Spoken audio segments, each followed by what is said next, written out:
Ray malala ampifaliana zao ntsika miaona toy izao ndray amin'ny volana voameny tompo atsika satria anio ny voalohan'ny volana jolay. Azontsika miaino ny tenin'Andriamanitra mahafantatra ny sitrapony koa. Ao aminareo ny fahasoavana sy ny fahamindram-po ary ny fiadanana avy amin'Andriamanitra ray sy Jesosy Kristy zanak'indray amin'ny fahamarinana sy ny fitiavana. Amen. Alasinainy 2 Jolay 2024 ibanjintsika lohateny vaovao indray manao hoe miaraha mandeha amin'ny tompo Andriamanitra aho. Miaraha mandeha amin'ny tompo Andriamanitra aho. Andeha ry havana idera sy ankalazan'Andriamanitra isika. Jehovah, efa nandinika ianao ka mahalala. Ianao mahalala ny fipetrako sy fitsangako sady mahafantatra ny hevitra eny lavitra eny. Voadinikao ny toetro na mandeha aho na mandry ary fantarao tsara ny alehako rehetra. Fa indro tsy misy teny tsy fantatrao eo amin'ny lelako Jehovah. Manodidina eo voako sy eo anatrehako ianao ary apetraka ao amiko ny tananao.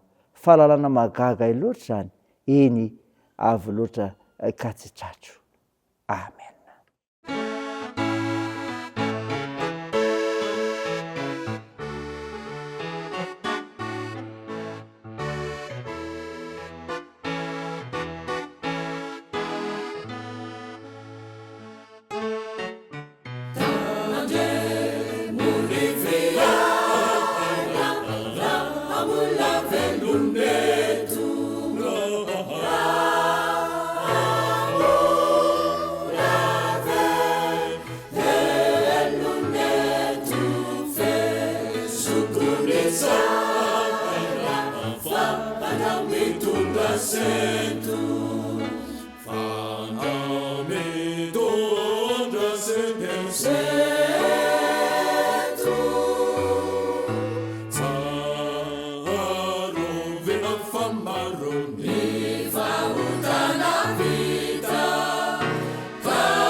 tsy atao intsony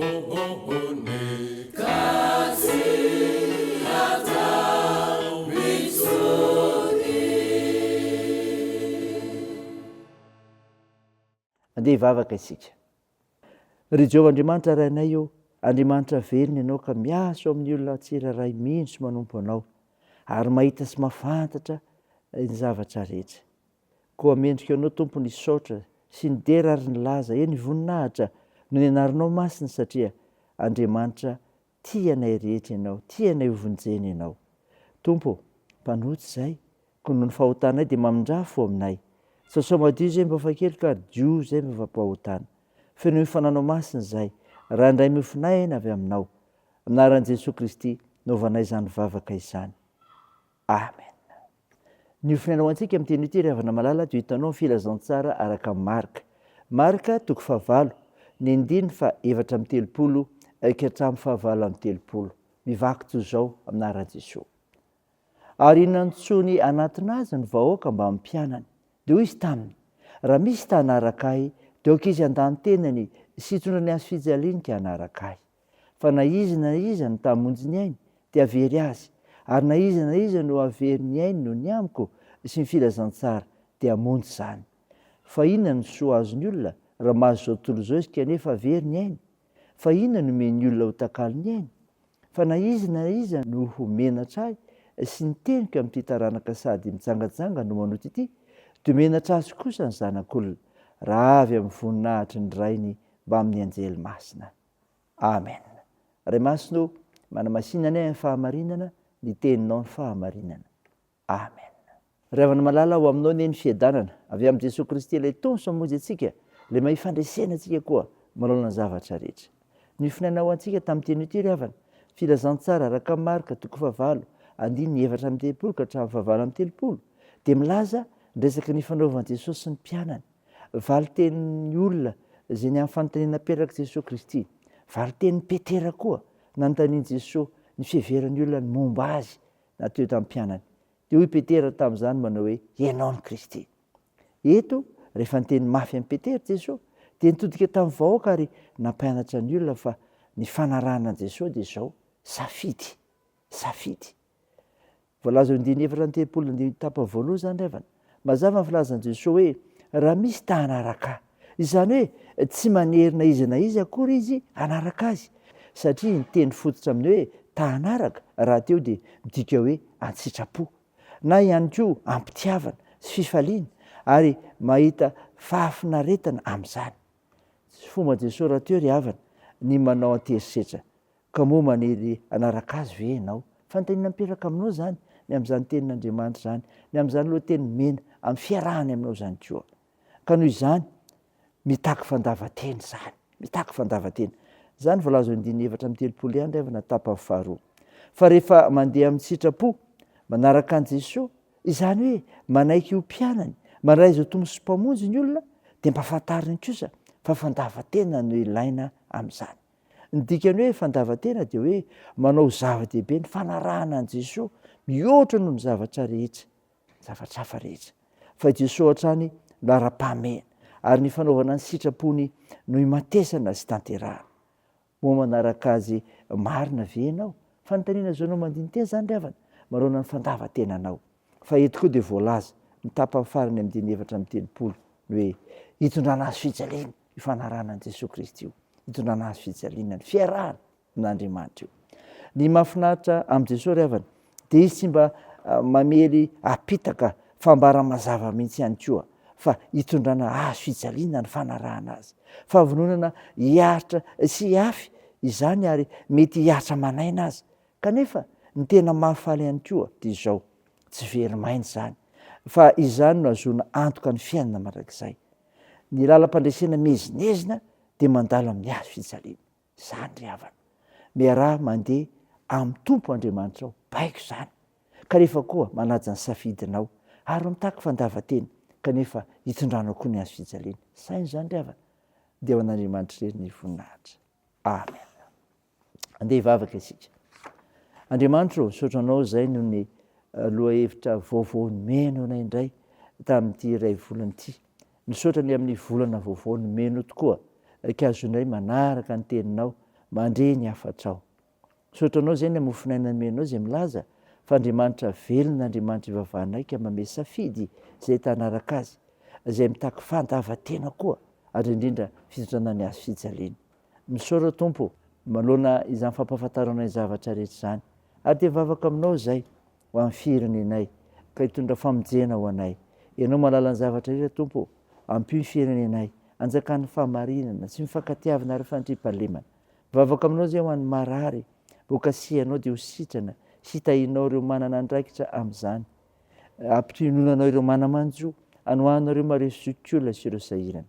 Tao ny fihazakazahanay, ny asa fivelomanay, fikasanay, ny fianarana, ny vavakay, dia atao anaran'i Jesosy Kristy ilay mpamonjy anay, ary efa nampiandray koa ny vavaka manao hoe: ranay eo izay any an-danitra, ao masinina anie ny anaranao, ho tonga anie ny fanjakanao, atao anie ny sitraponao ety an-tany ho tahaka ny any an-danitra. Meo any an'izy arina sahaza ao anay, ary mamela ny helokay tahaka ny namelanay izay meloka taminay, ary aza mitondra anay amin'ny fakam-panahy, fa manafanay amin'ny ratsy, fa anao ny fanjakana sy ny hery ary ny voninahitra mandrakizay. Amen. Raha safinoana ray avy nanitsodrana tongotra anao amin'ny anaran'i Jesosy Kristy. Hitanao ny Jehovah ka hiaro anao, ampamirapitra ny taviny aminao ny Jehovah ka mindra fo aminao, hananitra ny taviny aminao ny Jehovah ka mianao ny fiadanana. Amen. Teo n'Andriamanitra hery ny voninahitra, amin'ny anaran'ny Ray sy ny Zanaka ary ny fanahy masina. Amen.